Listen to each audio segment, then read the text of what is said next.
You're listening to Enjoy It While It Lasts. I'm your host, Herman Faust. In today's version of the weekly Newsish, we start by looking at the different levels of accountability or lack of accountability that men in power who have caused harm have had to face. I open with looking at the New York Times article from a few weeks back that exposes a side of César Chávez that most of the public was not aware of. Then I will look at a Norwegian royal family member that is on trial and a new lawsuit being filed against the YouTuber Mr. Beast. This section will end with me looking at Adam Hoffman, a Waco attorney that has only had to serve 30 days despite pleading guilty to 3 years of ongoing abuse of a child. The second half of the show lets us enjoy learning about the world and noticing the ridiculousness in human behavior, with chimps at war and also making music, whales having a more complex language than we would have thought before, a few stories about people in trouble with the law, including using a bear costume to commit insurance fraud, local sports quick hits. I continue to follow Fort Worth ISD, this time mass firings across the district, a Dallas sex club is raided, and an all-out brawl in a Waco Whataburger. If you like what you hear and don't want to miss any episodes, be sure to hit follow or subscribe on whatever platform you're hearing me on right now. Enjoy. My wife and I had a moment of feeling like very old people when we were talking to my son the other day, and he was having this memory of a time when there were some girls at a Walmart that were like smiling at him and giggling to each other. And he was not really, he was like, I wonder why they were doing that. And we tried to tell him, like, hey, they probably thought you were a little handsome boy. He is still very tickled by the idea that a girl might think of him in that way. After rejecting the idea at first, saying that he's too small, he eventually gave in that might have been the case, because it's not like they were teenagers. They were about his age, maybe a year or two older. That's it. And he pulled out a term that sent my wife to Google, because he goes, yeah, I really pulled a huzz there. I immediately asked, like, are you trying to say that you pulled hose? And he's like, got confused and goes, hose? That's what we have in our garden. Like, he's never heard the term in any way other than a garden hose. So he had no idea what I was saying. This was also my first time encountering the Gen Z or Gen Alpha, whichever one decided to start adding the "us" to everything. And that's clearly what it is, by the way. If you didn't know, it's clearly just another updated way of saying hose. They say huzz. He has no idea, again, the tone of that word, like what the implication of it is. He's just heard his friends at school say things like huzz, pulled a huzz. And it was very funny because of the fact that he's confused by me saying, are you trying to say hose? I'm confused by him saying huzz. Brenda's over here Googling, what does this mean? Is it that? It's very kids these days moment of me, as I'm also realizing how the different slang has changed, not just in this example of changing the way the word sounds, but like it very much reminds me of, like, for some reason, glizzy. It used to be Glock. It used to be a gun. Now it's a hot dog. I have no idea how that changed, how glizzy became hot dog. Goon. If you were a goon, you were a menace. You were a killer. Now if you're a goon, you're somebody who touches yourself too much. I'm a bust on you used to be a whole different kind of threat than it is now. And I'm just going to leave that one at that. Ba-dum-bum. All right, let's get into the Newsish. This first story is rough to talk about for a couple of reasons. It's always hard to talk about any sexual assault cases, and it's made even worse when they involve grooming and children. It's made just a little bit rougher when you are taking down someone who you've always thought was a hero, who culturally has been held up as an icon. César Chávez has represented the good of what a working class person can do when they're fighting an oppressive system. He was a working class man who fought corporate agriculture and won, and showed communities how strong they could be collectively. By organizing the people to strike, have boycotts, to march, he showed them how strong they could be. Because of this, César Chávez has been held up as a hero of the working class and a hero in Hispanic culture. Unfortunately, we've learned that he does not quite live up to being called a hero. The New York Times conducted an investigation and has since put out an article that includes accounts from 3 of his victims. The most notable name of the 3 is Dolores Huerta, as she was the most prominent female ally in the farm workers movement. She was the one that coined the phrase "Si se puede," which of course became a huge rallying cry for the movement. Dolores told a reporter that the first incident occurred in August of 1960, when during a work trip she felt pressured by Chávez to have sex.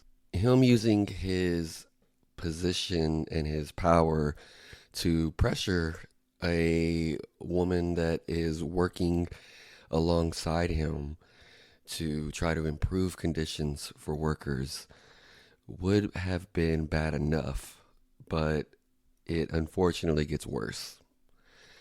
There was another night in 1966 where Chávez drove her out to a secluded grape field one night, and he raped her in the vehicle.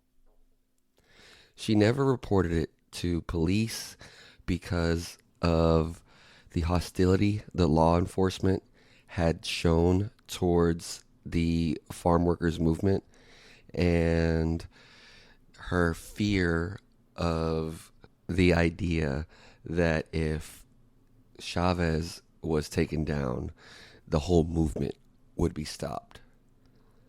Out of the same kind of shame that many victims like her feel, she ended up not telling anybody about the incident and kept it a secret from everybody close to her up until recently, when she has finally decided to open up about it. The Times investigation found that this was part of a larger pattern of behavior for César. Many women who worked or volunteered in the movement suffered different levels of sexual abuse, from being either pressured to being groped to being outright raped, and all felt compelled to stay quiet about it due to his importance in fighting for better working conditions for farm workers. They were all working around him to begin with because they believed in the goal, believed in the work that was being done, and felt that if they tried to pursue justice, it would undermine that work. The most disturbing and damning to Chávez's character incidents come from testimonies of 2 women who were children at the time of their encounters. Ana Murguia was 13 and Chávez was 45 the first time that he molested her in his office. She had been groomed by the man to be used to coming by to see him, as her and her family worked closely with him, and he used that trust to continue to stay close to her and to molest her over the next 4 years. Debra Rojas has also spoken out about her experiences, which started with being groped as a 12-year-old and culminated in a time where he took her to a hotel to rape her at the age of 15. These were girls who trusted this man, whose families trusted this man because of the beloved status that he had. I want to take a moment just to say how incredibly difficult it must have been for them to finally open up, as well as how difficult it had to have been for them to have held on to this for all these years. We know that it's already incredibly hard to speak about something like this happening to yourself, and even harder after time has passed to imagine some people's negative responses of the idea that you should have said something earlier. And that just gets completely multiplied when the person that hurt you is an icon. So it definitely took a lot of courage on these women's parts to come out in the open and let everybody know about their experiences. These women's accounts have also been independently verified through interviews with the people that they told at the time that were close to them, as well as people within his organization that knew about different encounters, including the specific hotel stay. There are actually records of people within his organization discussing the several accounts of him harming others. So this was a deliberate, well-kept secret by those closest to the man. They chose to protect him for the same reason that many of the women felt that they could not speak up, because he was the face of the farm workers' rights movement. And they felt like it would cause too much damage to any chance at progress that they had if they exposed him. The fact that his behavior was known and hidden also just added to the pressure and led to his victims feeling like they didn't have a choice in the matter. That either they would not be believed by anyone, or the people that did believe them just wouldn't care. And that's on top of their own internal pressure they felt to protect the movement. With this coming out now, though, I have been glad to see that it has been a pretty universal response in the condemnation of the man. Huerta herself has said that in the time since, she has realized that the movement was always bigger than one man, and she hopes that the public will recognize the many people it took, all of the work it took from many individuals, not just one man, to make the movement what it was. And the public seems to be responding in just that way. March 31st, which had been known as César Chávez Day in California, has been renamed to Farm Workers Day. There's also been several instances of his name or likeness being removed from different memorials or monuments, I should say. The California Museum Board of Trustees voted to remove Chavez from the California Hall of Fame, and this is the first time an honoree has been removed in recent history. UC Berkeley has removed the metal letters that spell out Chavez's name from the Student Center. They're simply calling it the Student Center currently, and are in talks to rename it the Dolores Huerta Center. In San Fernando, California, the city council voted to paint over Chavez's face on a mural, and they also have removed his statue from César Chávez Memorial Park. A retired school principal, Olivia Robledo, who marched with Chavez in the 60s, spent many decades trying to fundraise for that statue. And she was there to watch it get taken away. And she was tearful watching it. She had a quote saying that this monument was an effort to honor him and the person we thought he was. But she knew that it had to come down. I definitely agree 100% about removing any monuments and not memorializing the man. I don't think we should stop teaching about César Chávez. We just need to make sure that included in every lesson is the truth about the evil that he did. I think the lesson that we need to learn is too important than to just talk about the farm workers movement as if he didn't exist moving forward. Individuals are capable of good and evil, and he is a great example of that. He deserved to be punished when he was alive. He deserves to not be memorialized as a hero now, but we should let his mixed legacy serve as a lesson for the future, to remind us that in any type of movement, it's not worth protecting a single harmful individual to protect their work.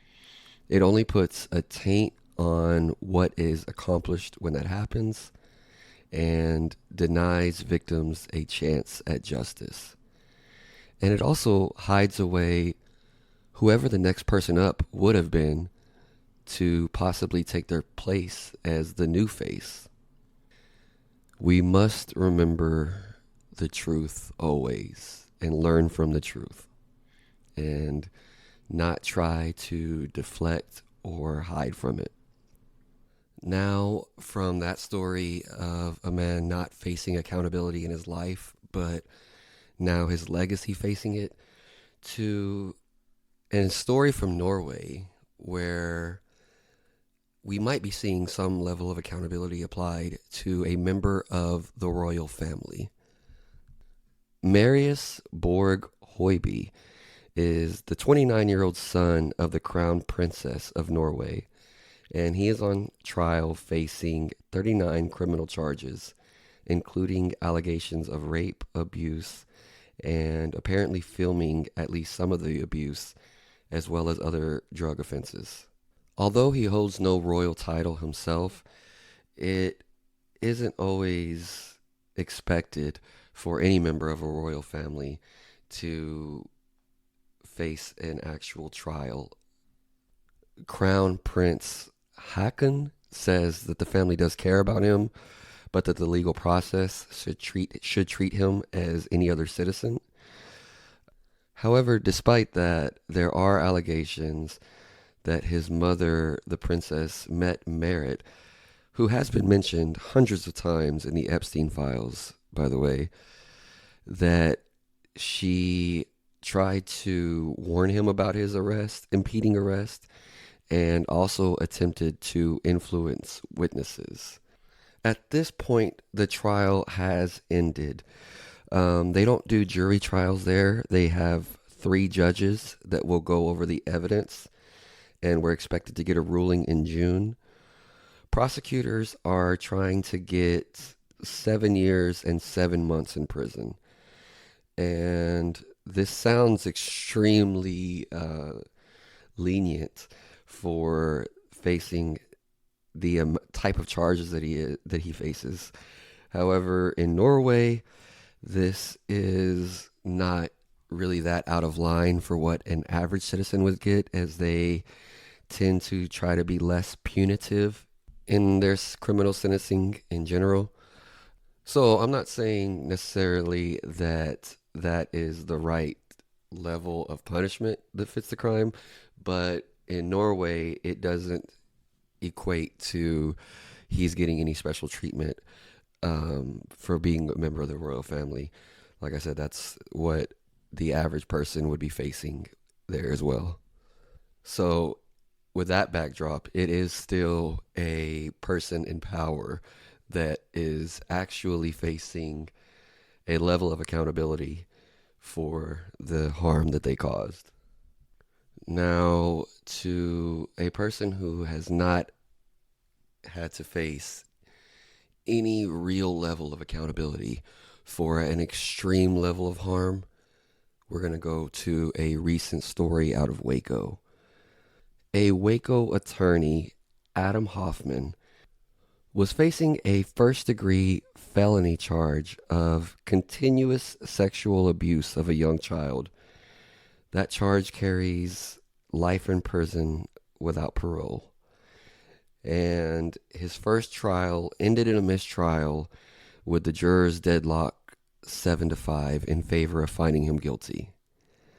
The Texas General Attorney's Office negotiated a plea down to 2 Class A misdemeanors, indecent assault and displaying harmful material to a minor, and Hoffman will only serve 30 days in jail and forfeit his law license for at least 5 years. It's not even a lifetime ban on practicing law.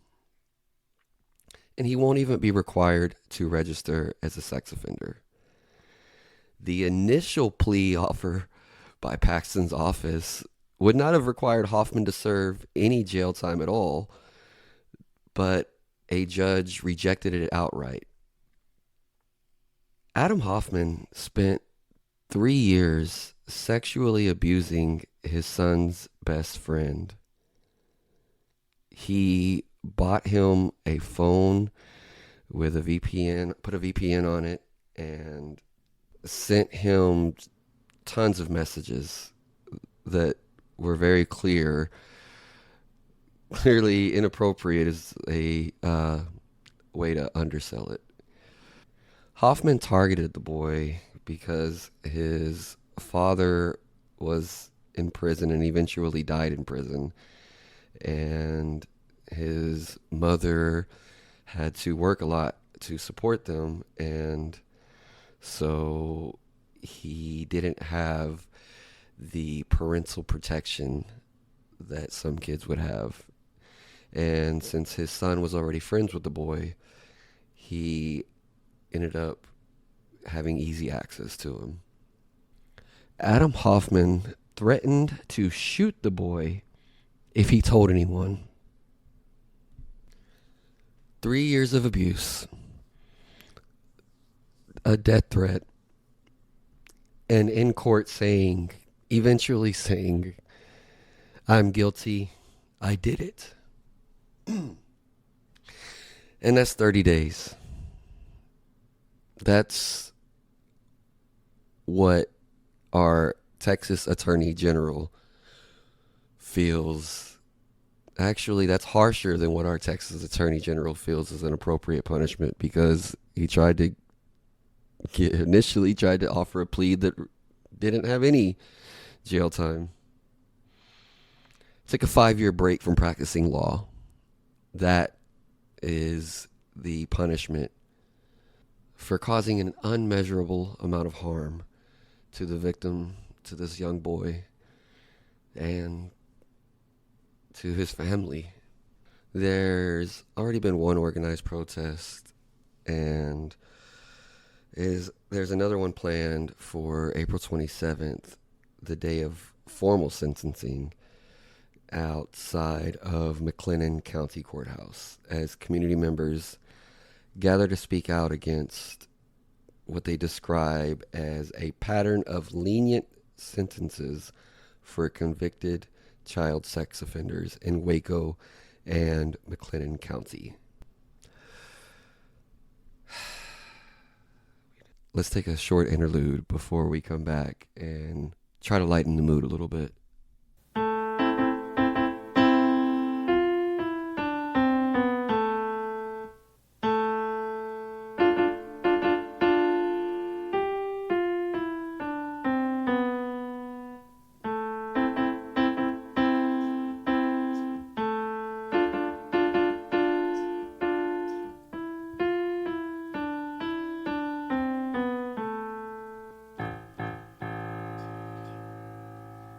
Recently, I talked about the drunken ape theory and how that connects humans and other current day primates to our evolutionary ancestral links, having the desire for alcohol be a thing based off of our eating of fermented fruits in the past being ingrained in our biology. Now we are seeing a very human-like behavior in chimpanzees in Uganda, where we are seeing a civil war basically having broken out between a extremely large group of chimps. For context, a chimpanzee community splits on average about every 500 years. And this has started about 10 years ago, and aggression has escalated. So the world's largest known group of chimpanzees is in Uganda, roughly over 200 individuals in the community. And the social relationships had started to change. So there's a central and a western cluster, but for decades they were a single community, and they shared territory. The clusters intermingled all the time. They were one big group basically. Then, as I mentioned, it was about a decade ago in 2015 where there was the first odd interaction witnessed between them, when one group of the Western party approached a group from the central one, and normally they would intermingle for a while before they split. But this time the Western chimps got really quiet and they ended up running away, and the central bunch chased after them. And nothing like that had been observed before. John Mitney, a University of Michigan behavioral ecologist who had studied chimpanzees for 2 decades, didn't know what to make of the scuffle. And Mitney is said to be rarely surprised by what they do. Then the clusters began to separate more geographically and socially, where by 2017, the two groups occupied entirely distinct territories. They no longer shared any territory together. Not only that, they would patrol the borders of their own territory against any outsiders. And then in 2018, the violence started being witnessed when the Western adults were observed to kill 7 males and 17 infants from the central group. And an additional 14 adolescent or adult central males disappeared during this time, and their bodies were never recovered. And these males had shown no sign of illness, so at least some of them had to be victims of the Western chimpanzee aggression. The team observing them has documented at least 2 more attacks on the central males since the data analysis for this study ended in 2024. The authors of this paper that has recently come out has said that the group split because of social relationships that have been broken down. This happened due to several of the older members of both communities dying due to disease that had helped maintain the positive relationships. There were alpha male changes, and then competition over food and reproduction really started ramping up. Now it's reached the point where it is, as I said before, a full-on war. These tribes of chimps are full-blown escalating in their violence towards each other. Researchers are using this, what they're observing here, to help them also try to understand human behavior, where we have always realized that, or looked at it like we have wars with each other, wars that don't have to do with us simply fighting over not having enough resources, but we've always looked at it as, well, these wars happen because we don't understand each other's culture or the same language or religious beliefs. But this also gives further insight that it goes beyond the idea of understanding each other and having shared language and shared heritage. There has to be a ongoing effort of actively nurturing friendships between groups, because once the chimps that did nurture these friendships within these groups died, or once the alphas changed, and the ones that again were friendly towards each other were no longer the ones in charge, that's when the violence really started escalating between the two groups. So what I take from that is it's not simply that we have to understand each other. These chimps do understand each other. We have to actively love each other in order to fight off our tendency to fear and hate each other. Another chimpanzee story comes from Japan, where they have seen a chimpanzee that's in captivity rip off floorboards from a walkway and then use them as instruments to perform not just randomly banging, but structured rhythmic drumming. And they've recorded 89 performances and found that the rhythmic pattern is very similar to chimpanzee vocal calls. And the chimpanzee has actually also added his own vocalization while drumming. The chimp has displayed making different faces and what appeared to be laughing while drumming. So this suggests to scientists that it's very emotionally rewarding for the chimp, and it's not just a social display.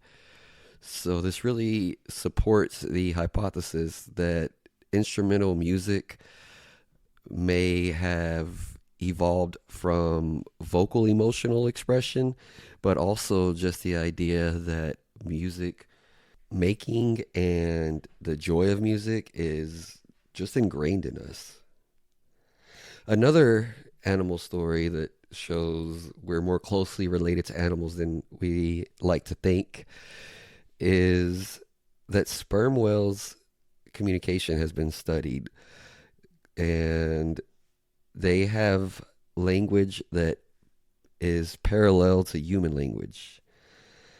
Sperm whales communicate in a series of short clicks called codas, and analysis of these clicks show that whales can differentiate vowels through their short or elongated clicks, or through rising or falling tones, using patterns similar to languages such as Mandarin, Latin, and Slovenian. They have their own alphabet, or a form of their own alphabet, and they have close parallels in their phonetics to human languages. We've known through studying whales that different whales can have different culture, even in the same species, depending on the group that they are around. But this now takes that to another level of just understanding just how developed their brains are, that they develop. It's not just songs in the sense that we think of like bird songs, or that what we used to think of recognizing certain noises vaguely with each other. They have full-on conversations with each other. I wonder what their word for humans are, or probably have more than one. I wonder how they refer to us. I can't imagine that it's good. Now, from animal stories to this animal adjacent story.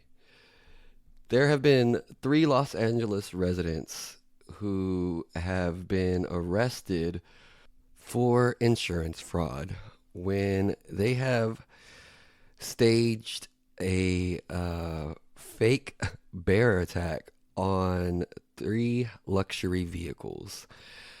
They had submitted footage to verify their claims, but an insurance adjuster noticed that the bear in question moved more like a human. They actually got a biologist from the California Department of Fish and Wildlife to review the footage, and they concluded that that was clearly a human in a bear costume. So they dressed up as a bear, got in, and damaged the vehicles to make this claim. They make these insurance claims, and they were seeking over almost $150,000 in payouts. I guess they thought that since bears have been known to break into people's homes before and eat their food, that they could just get away with wearing a costume and claiming that it damaged their car. They probably should have committed to the bit a little bit more.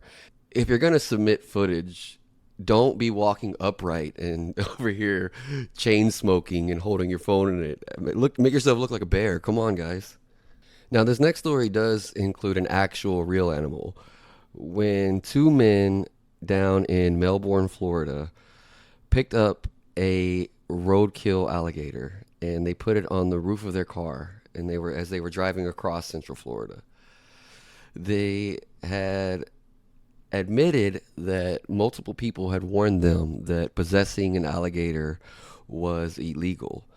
So their solution was to cover it with a sheet and just keep on driving. They intended to take it to a taxidermy office to get it stuffed and so they could keep it. But before they got that far, they were pulled over by officers and were arrested and charged with possessing an alligator. They probably should have tried to change the shape a little bit. Don't just have a alligator shaped sheet on top of your roof and think that you're going to get away with it and hide it that way. Maybe put a mattress on top of it, or act like you're carrying a sofa or something. Don't just simply throw a sheet on and then it's waving. You could actually see the tail hanging out the back. I don't think that's going to work. I'm not really sure exactly why this is illegal to begin with. I mean, aren't they really just helping out? They're making sure they're clearing off roadkill, making sure that the city doesn't have to do it themselves.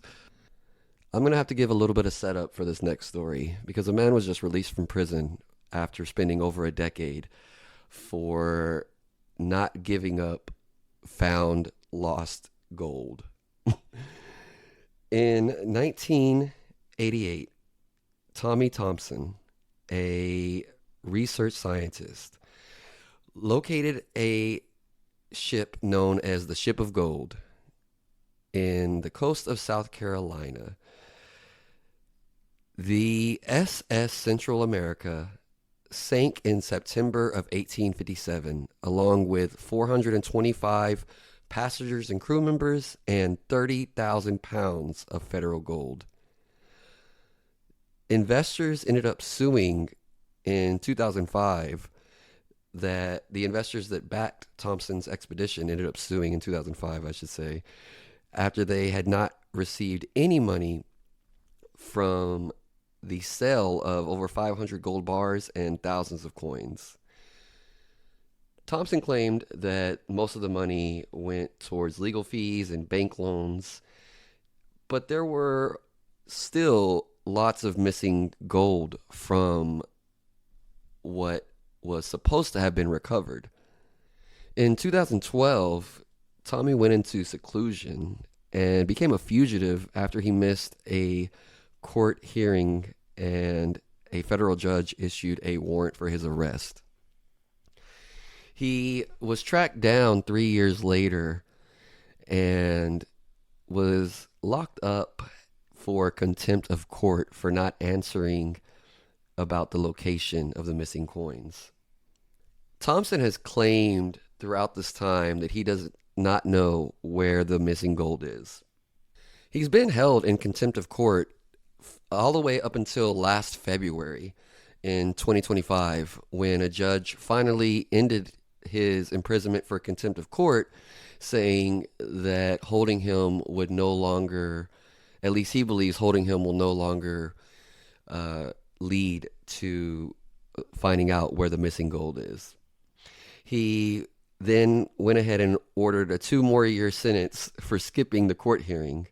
And finally, now, just earlier this month, Tommy Thompson has been released from prison. He might have just lived out the hypothetical of would you take 10 years in prison for millions of dollars. The gold coins that are unaccounted for are valued at over $2.5 million.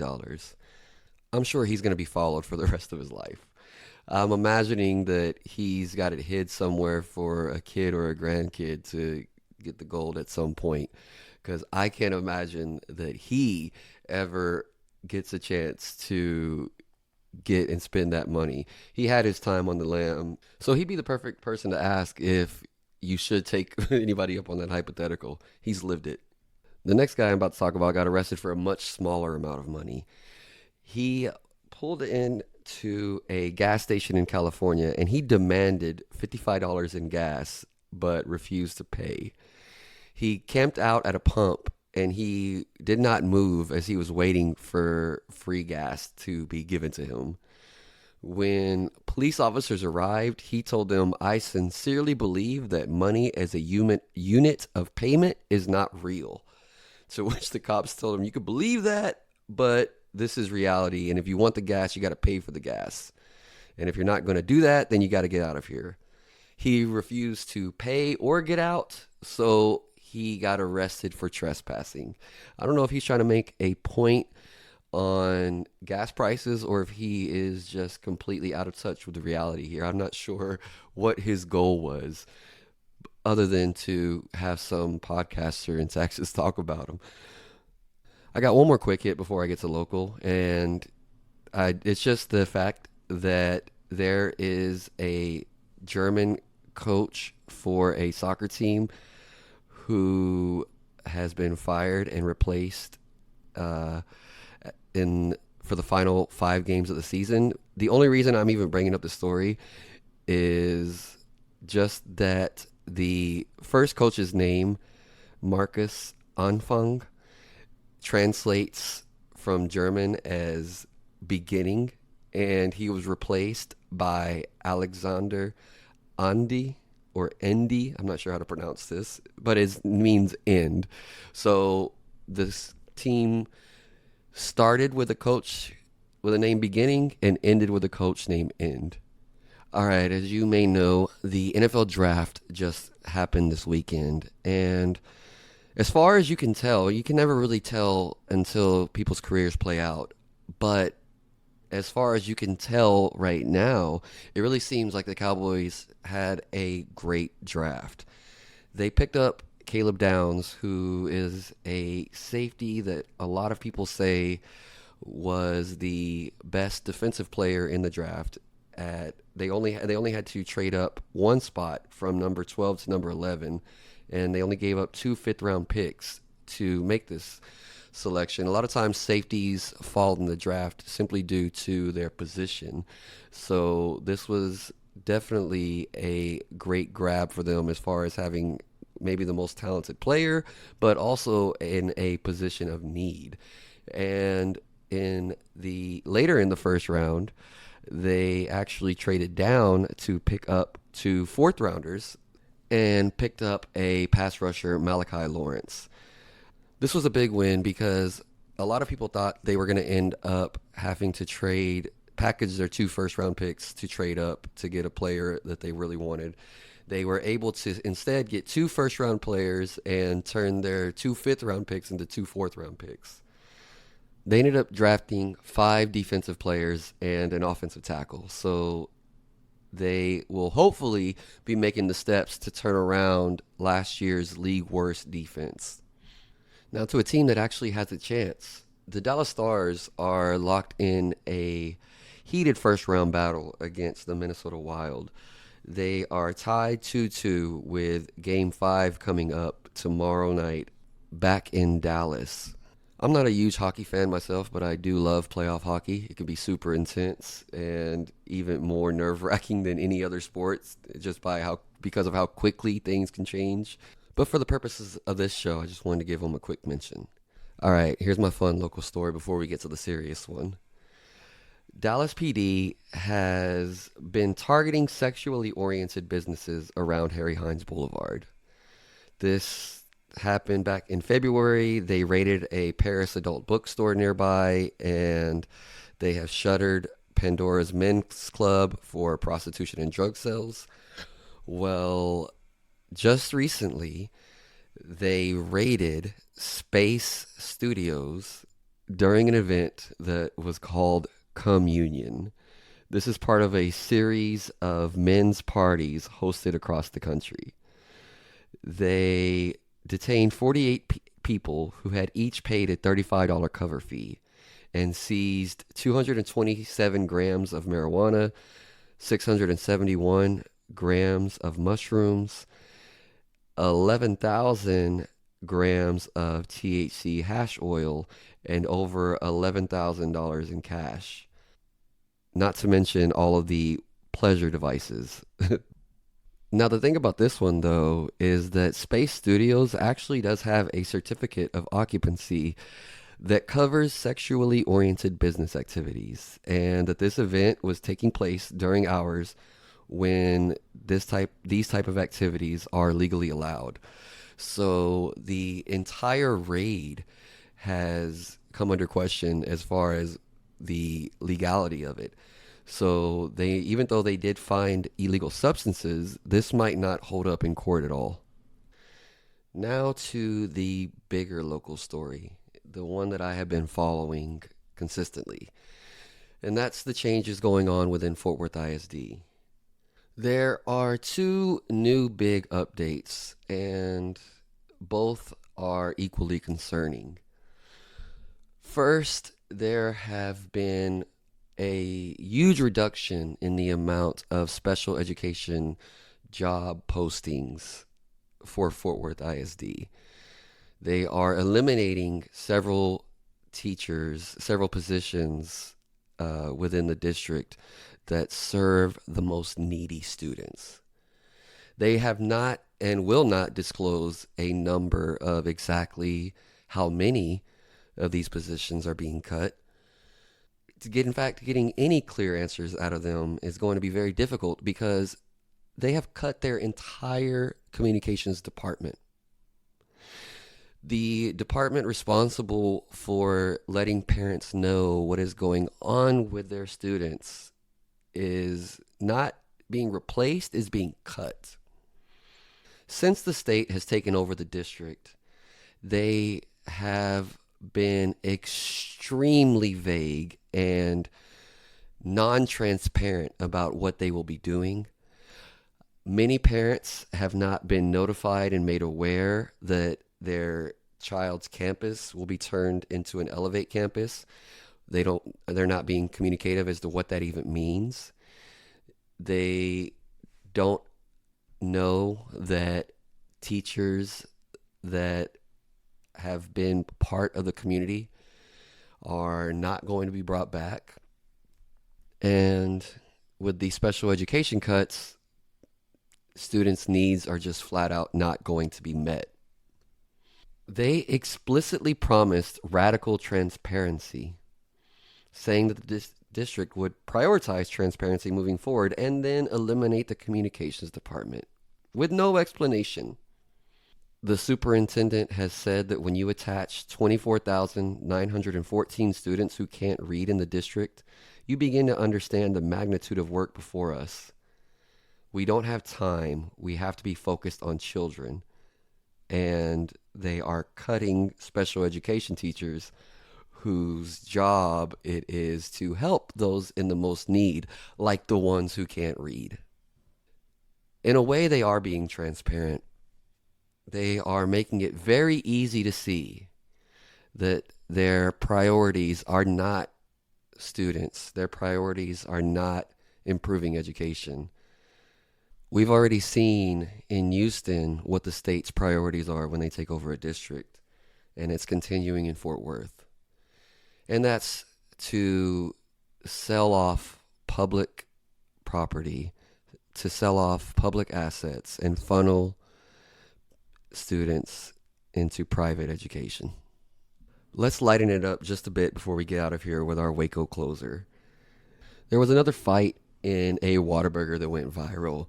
It wasn't long ago that I talked about the one where the employee was beating somebody with a plastic garbage can. This time, no employee was involved in the fight, but there was a group of women, which I guess two groups of women, because they ended up having an all-out brawl with each other. And this happened at 6 a.m. So they either wake up very hostile or they had been out the entire night. You make your call of what you think is which. The video did seem to me like they were not highly trained fighters. They weren't hitting very hard. They looked like they didn't have a ton of energy. So I'm going to guess they spent the night out. Another thing I thought was funny about it, besides just how weak the fight was there was an employee on camera asking like you could see her talking. I don't know if she's talking to the person taking the video or just talking to somebody else asking if they could help her break up the fight, or at least one of the many fights that was going on around. And I'm just thinking, like, man, what are you either, if you don't know these people, like, why would you be trying to insert yourself to break up their hair pulling and slap extravaganza? Just let that shit go. You can clean up afterwards. All right, I'll talk to y'all next time. Until then, remember, you only got one life to live. You might as well enjoy it while it lasts.